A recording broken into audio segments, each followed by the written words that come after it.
de continuer, je voulais te dire que ce que vous êtes en train de faire est terriblement. Ça veut dire que vous n'aimez même pas Paul Biya. Le domaine de la diplomatie est un domaine réservé exclusivement au chef de l'État.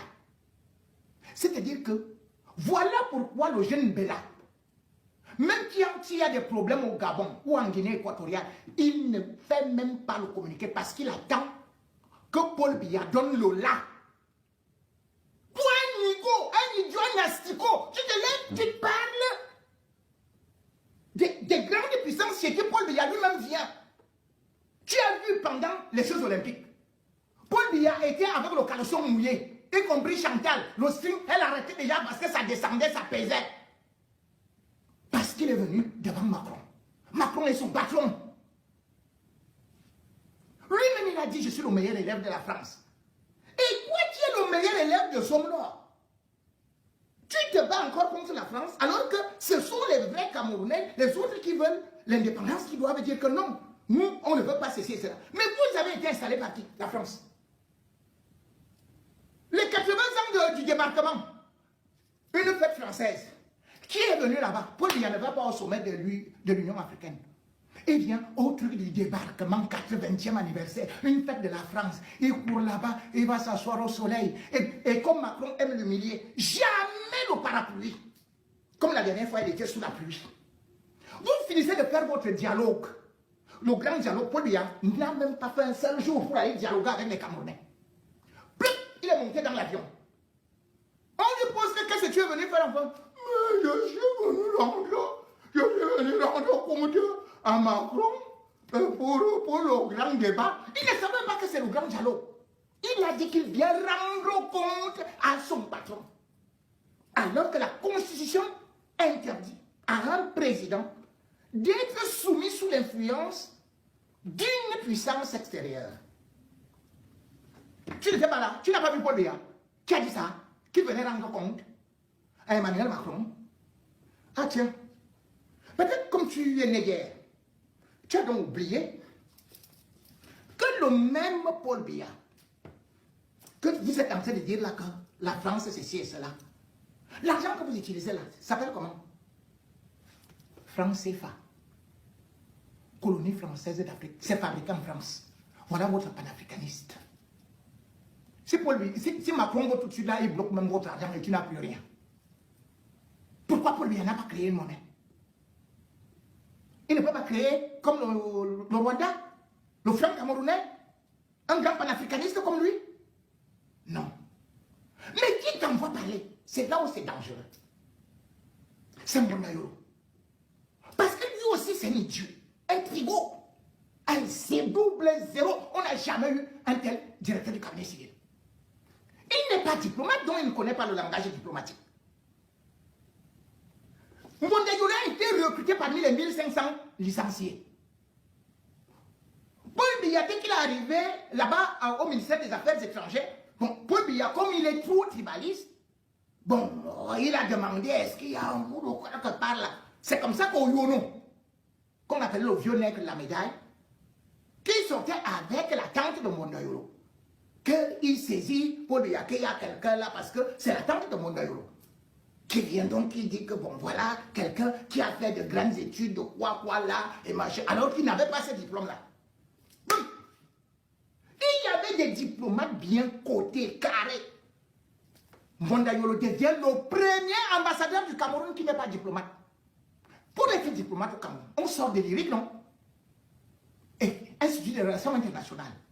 On le nomme ambassadeur du Cameroun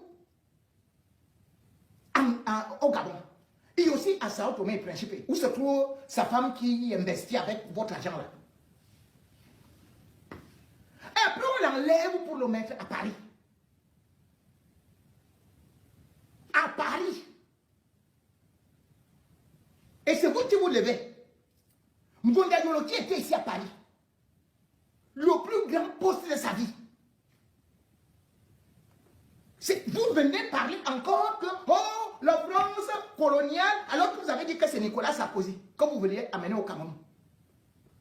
Qu'il devait faire ouvrir les affaires, il devait venir avec ceci. Ce n'est pas toi qui disais ça.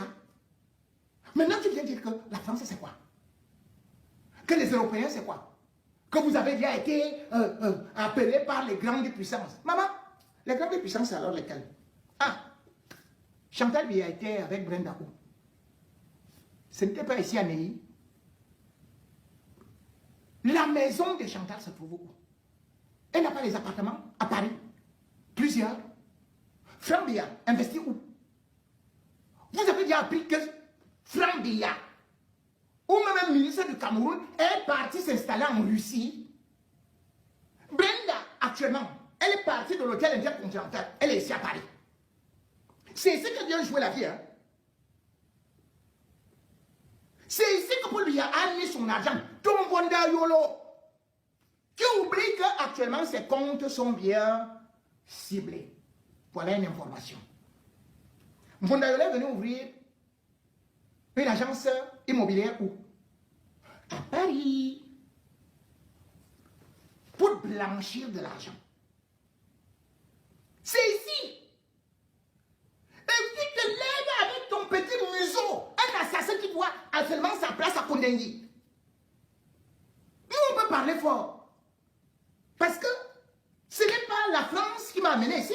La France, c'est une terre des droits de l'homme. Où je profite, bien évidemment, puisque vous voyez Paul Biya. Il va se soigner où? En Russie. Paul Biya est allé se soigner en Russie. Ce n'est pas ici en Suisse qu'il se soigne. Et vous croyez que la Suisse et la France, c'est des ennemis, hein? Donc vous dites que les Occidentaux, on peut même, oh, on a déjà ceci avec la Russie, oh, ceci et cela. Mesdames et messieurs, et il y a des choses que lorsque vous êtes du régime, nous pouvons critiquer en tant que journalistes. Mais qui ne peut pas être l'agent de communication de modèle. Vous voyez jusqu'où le régime est allé? Un grand monsieur est assis là.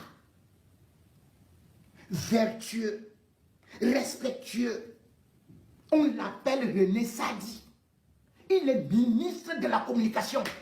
Et subitement, c'est Bruno Bidjan et Obama qui sont devenus les ministres de la communication au Cameroun, qui répondent à la France, qui répondent aux États-Unis, qui répondent au commissariat de ceci, qui répondent...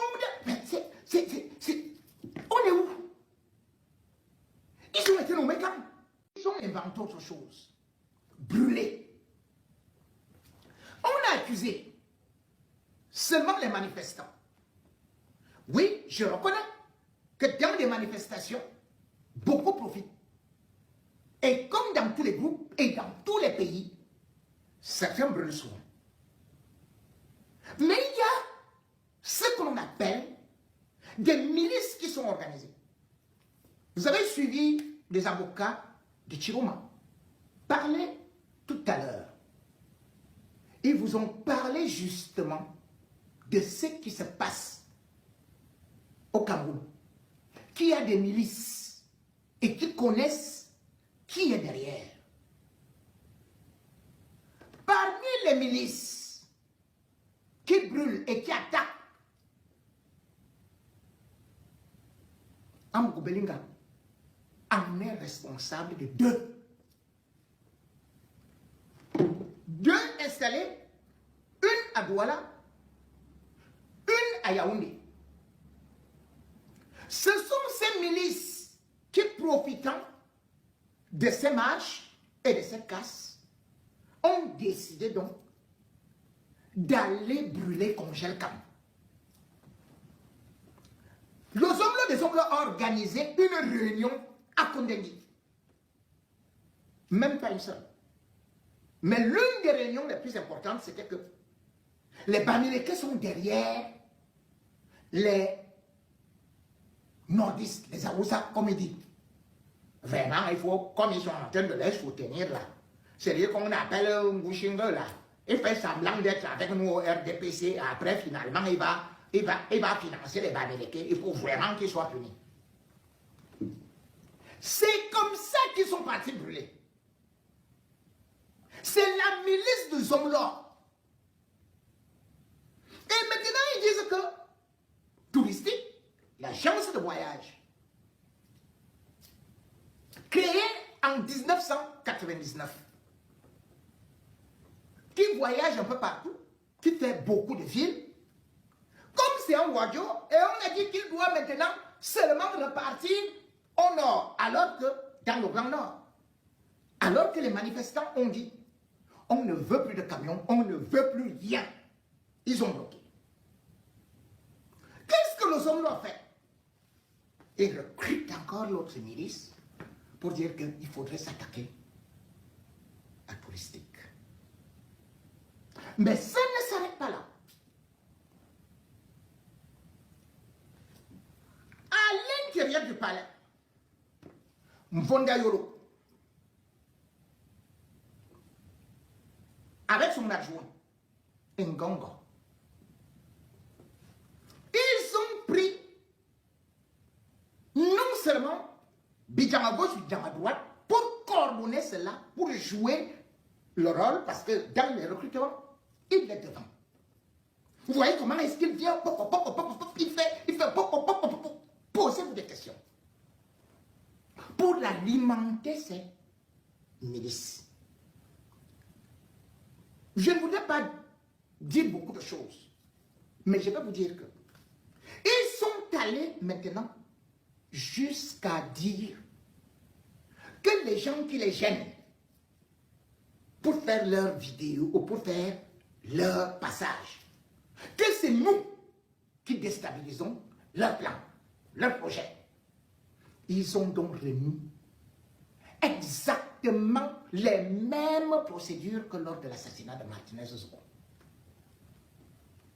Commando, contre Jipo Remingonon, contre Pochuta, contre Boris Berthaud, contre Zumanto.